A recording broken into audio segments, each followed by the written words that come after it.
Hi ಎಲ್ಲರಿಗೂ ನಮಸ್ತೆ. ನಾನು ನಿಮ್ಮ ಆಶಾ ಚಂದ್ರಭಟ್. ಆಶಾ ಸ್ಥಳಪಾಕಕ್ಕೆ ನಿಮಗೆಲ್ಲರಿಗೂ ಸ್ವಾಗತ. ಇವತ್ತು ನಾವು ಮನೆಯಲ್ಲೇ ಇರುವ ಸಾಮಗ್ರಿಗಳನ್ನು ಉಪಯೋಗಿಸಿಕೊಂಡು ಸುಲಭವಾಗಿ ಒಂದು 10ರಿಂದ 12 ನಿಮಿಷದಲ್ಲಿ ಟೊಮೆಟೊ ಗೊಜ್ಜನ್ನು ಹೇಗೆ ಮಾಡೋದು ಅಂತ ಹೇಳೋದನ್ನು ಹೇಳಿಕೊಡ್ತಾ ಇದ್ದೇವೆ. ಬನ್ನಿ ಸ್ನೇಹಿತರೆ, ಈಗ ಟೊಮೆಟೊ ಗೊಜ್ಜು ಮಾಡೋದು ಹೇಗಂತೇಳಿ ನೋಡುವ. ಟೊಮೆಟೊ ಗೊಜ್ಜು ಮಾಡಲಿಕ್ಕೆ ನಾವಿವತ್ತು 4ರಿಂದ 5 ಟೊಮೆಟೊ ತಗೊಂಡಿದ್ದೇವೆ.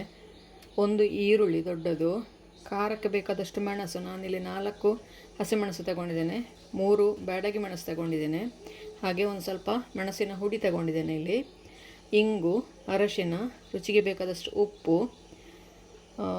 1 ಟೇಬಲ್ ಸ್ಪೂನಷ್ಟು ಹುರುಳಿಕಾಳು, 1 ಟೇಬಲ್ ಸ್ಪೂನಷ್ಟು ಉದ್ದಿನಬೇಳೆ, 1 ಟೇಬಲ್ ಸ್ಪೂನಷ್ಟು ಕಡಲೆಬೇಳೆ, ಹಾಗೆ ಒಗ್ಗರಣೆಗೆ 1 ಟೀ ಸ್ಪೂನಷ್ಟು ಸೋಂಪನ್ನು ಹುಡಿ ಮಾಡಿಕೊಂಡಿದ್ದೇನೆ, ಹಾಗೆ ಕಾಳು ಮೆಣಸು ಕ್ರಷ್ ಮಾಡಿಕೊಂಡದ್ದು, ಹಾಗೆ ಸಾಸಿವೆ, ಜೊತೆಗೆ ಕರಿಬೇವು, ಹಾಗೂ ಅದಕ್ಕೆ ಎಷ್ಟು ಎಣ್ಣೆ ಬೇಕು ಅಷ್ಟು ಎಣ್ಣೆ ಸೇರಿಸಿಕೊಳ್ಳುವ.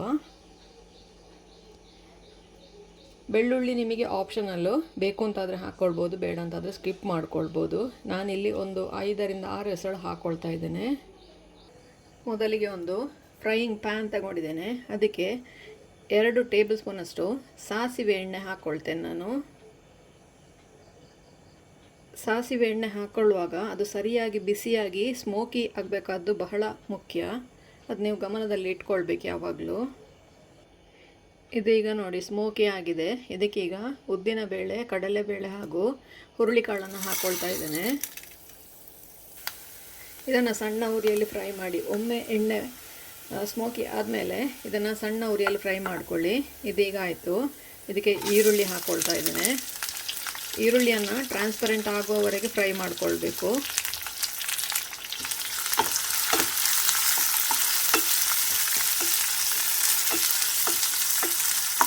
ಈರುಳ್ಳಿ ಜೊತೆಗೇನೆ ಬೆಳ್ಳುಳ್ಳಿ ಕೂಡ ಹಾಕ್ಕೊಳ್ತಾ ಇದ್ದೇನೆ. 2 ಮೆಣಸುಗಳನ್ನು ಕೂಡ ಕಲ್ಲರಿಗೋಸ್ಕರ ಬ್ಯಾಡಗಿ ಮೆಣಸು, ಖಾರಕ್ಕೋಸ್ಕರ ಹಸಿಮೆಣಸು, ಇವಿಷ್ಟನ್ನು ಜೊತೆಯಾಗಿಯೇ ಸಣ್ಣ ಉರಿಯಲ್ಲಿ ಫ್ರೈ ಮಾಡಿಕೊಳ್ಳುವ.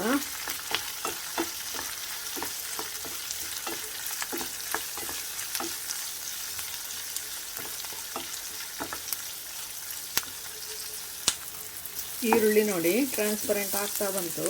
ಈಗ ಇದಕ್ಕೆ 4ರಿಂದ 5 ಟೊಮೆಟೊ ಸೇರಿಸ್ಕೊಳ್ತಾ ಇದ್ದೇನೆ.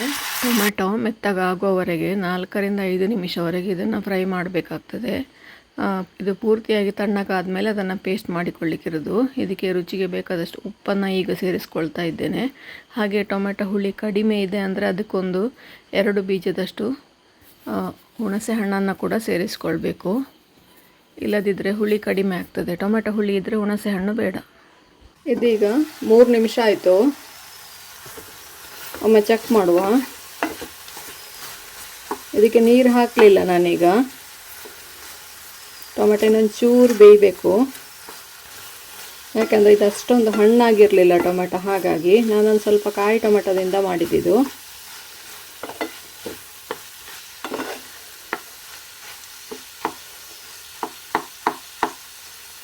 ಇದು ಇನ್ನೊಂದು 2 ನಿಮಿಷ ಇದು ಬೇಯಬೇಕಾಗ್ತದೆ.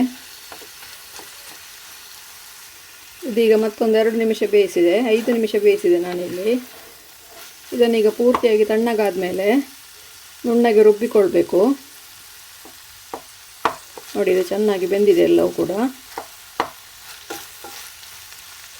10 ನಿಮಿಷದಲ್ಲಿ ನಿಮಗೆ ಇದನ್ನು ತಯಾರಿಸ್ಕೊಳ್ಬೋದು. ಇದೀಗ ಪೂರ್ತಿಯಾಗಿ ತಣ್ಣಗಾಯಿತು. ಇದನ್ನು ಮಿಕ್ಸಿ ಜಾರಿಗೆ ಹಾಕಿ ನುಣ್ಣಗೆ ರುಬ್ಬಿಕೊಳ್ತೇನೆ.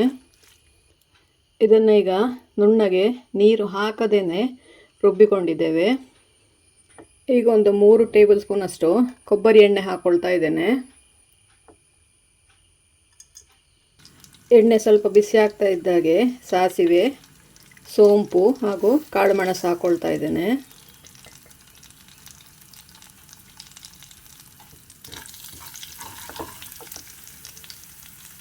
ಒಂದು 2 ದಂಡಷ್ಟು ಕರಿಬೇವು,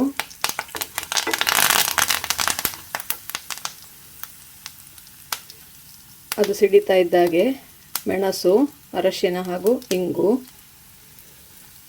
ಇದನ್ನು ಒಂದು 2 ಸೆಕೆಂಡು, ಇಲ್ಲದಿದ್ದರೆ ಮೆಣಸಿನ ಹುಡಿ ಸೀದೋಗ್ತದೆ, ಒಂದು 2 ಸೆಕೆಂಡ್ ಅದನ್ನು ಹೀಗೆ ಮುಗಿಸಿಕೊಂಡು ನಾವೇನು ನುಣ್ಣಗೆ ರುಬ್ಬಿ ಇಟ್ಕೊಂಡಿದ್ದೇವೆ ಅದನ್ನು ಹಾಕ್ಕೊಳ್ಳುವ ಇದಕ್ಕೆ. ಇದನ್ನು ಎಲ್ಲಿ ಕೂಡ ನೀರು ಸೇರಿಸಲಿಲ್ಲ ನಾವು. ಇದನ್ನು ಈಗ 2 ರಿಂದ 3 ನಿಮಿಷ ಚೆನ್ನಾಗಿ ಫ್ರೈ ಮಾಡಿಕೊಳ್ಳುವ.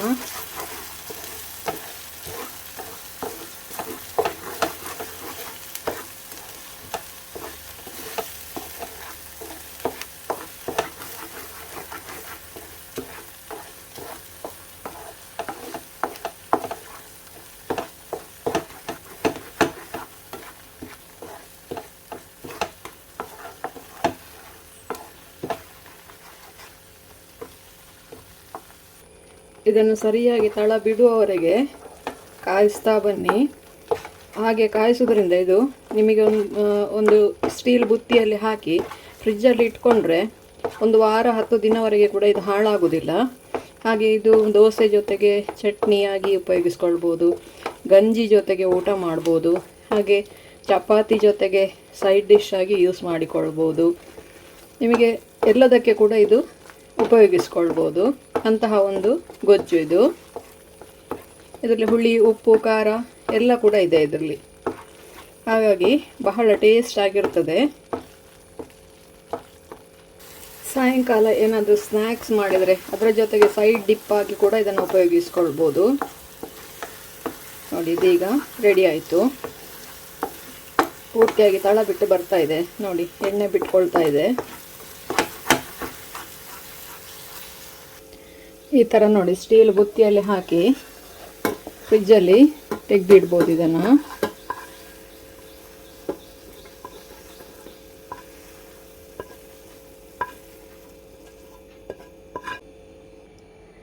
ನೀವು ಕೂಡ ಒಮ್ಮೆ ಟ್ರೈ ಮಾಡಿ ನೋಡಿ, ಹೇಗಾಯಿತು ಅಂತ ಕಮೆಂಟ್ ಮೂಲಕ ನಮಗೆ ತಿಳಿಸಿ. ಲೈಕ್ ಕೊಟ್ಟು ಶೇರ್ ಮಾಡಿ. ನೀವಿನ್ನೂ ನಮ್ಮ ಚಾನಲನ್ನು ಸಬ್ಸ್ಕ್ರೈಬ್ ಮಾಡ್ಕೊಳ್ಳಿಲ್ಲ, ಸಬ್ಸ್ಕ್ರೈಬ್ ಮಾಡಿಕೊಂಡು ಪಕ್ಕದಲ್ಲೇ ಇರುವ ಬೆಲ್ ಐಕಾನನ್ನು ಒತ್ತಿ ನಮ್ಮನ್ನು ಸಪೋರ್ಟ್ ಮಾಡಿ. ನಾಳೆ ಇನ್ನೊಂದು ಹೊಸ ವಿಡಿಯೋದೊಂದಿಗೆ, ಹೊಸ ರೆಸಿಪಿಯೊಂದಿಗೆ ಪುನಃ ನಿಮ್ಮನ್ನು ಭೇಟಿ ಆಗ್ತೇನೆ. ಧನ್ಯವಾದಗಳು.